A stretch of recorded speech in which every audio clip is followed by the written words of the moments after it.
Hi, welcome to Chapter 1 of the High Poly Control Module modeling tutorial in Maya 2011. So here we have an image of the High Poly Control Module that we'll be modeling throughout the course of this tutorial. And we're going to get to that in a few minutes, but before we do, I'd like to discuss some of the things that I do during this type of high poly modeling that I find really help me to speed up my entire process and my workflow. Now, when we think about this type of modeling, the types of things that are going to really help us shave minutes and even hours off of the course of the entire model are things that reduce small amounts of time off of operations that we perform frequently. And then throughout the course of the model, as we reduce even a half a second or a quarter of a second off each time we perform that operation, it's going to really add up to minutes and even hours saved by the time the model is complete.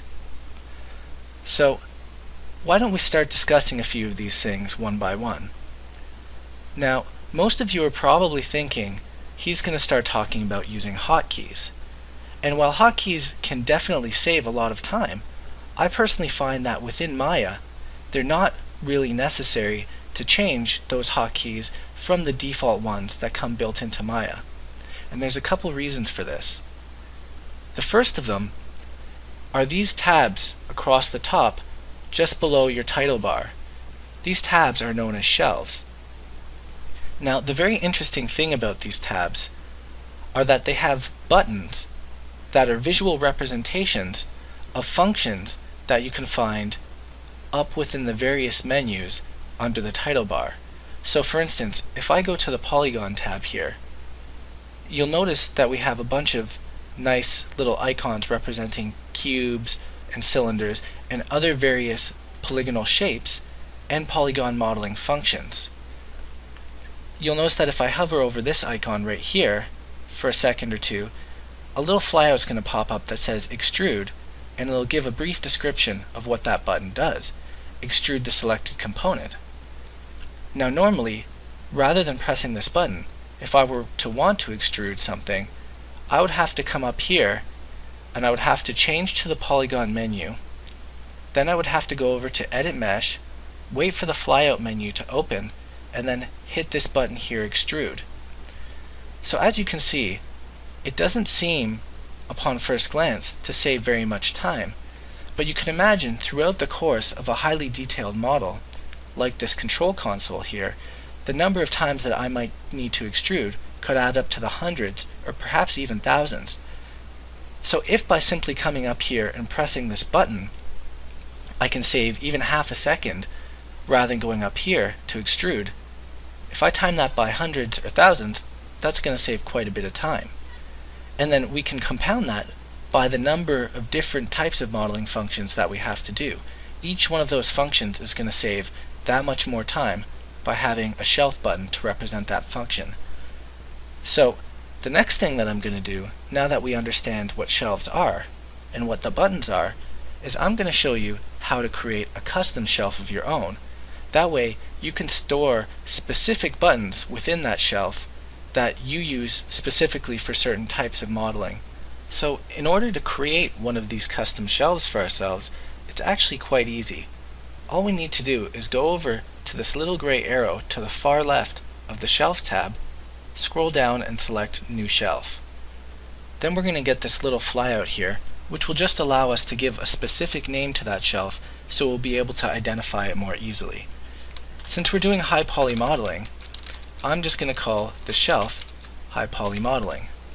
No spaces, because it will not allow you to add special characters.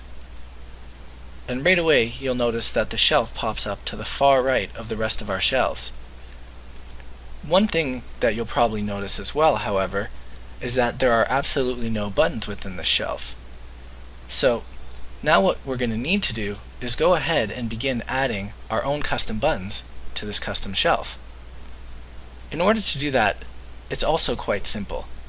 All we need to do is open up one of our menus containing any function that we can access through our title bar here, scroll down to it, and then hold Control, Shift, and click.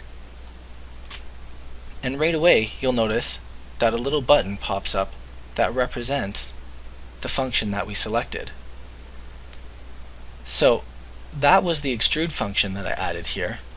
Something else that you can also do is you can click on the little white box next to the function, and what that's going to do is allow you to add the options for that function. So in that way you can quickly access the options and adjust those at the time that you're trying to perform the function. The only downside to that is that the button for the function itself and the button for the options for that function look identical in their icon form. So what I typically do to help me remember which one is the function and which one is the options is I always put the function to the left and I put the options to the right. And then that way, once I fill up this entire bar with different functions, I can quickly remember which is which.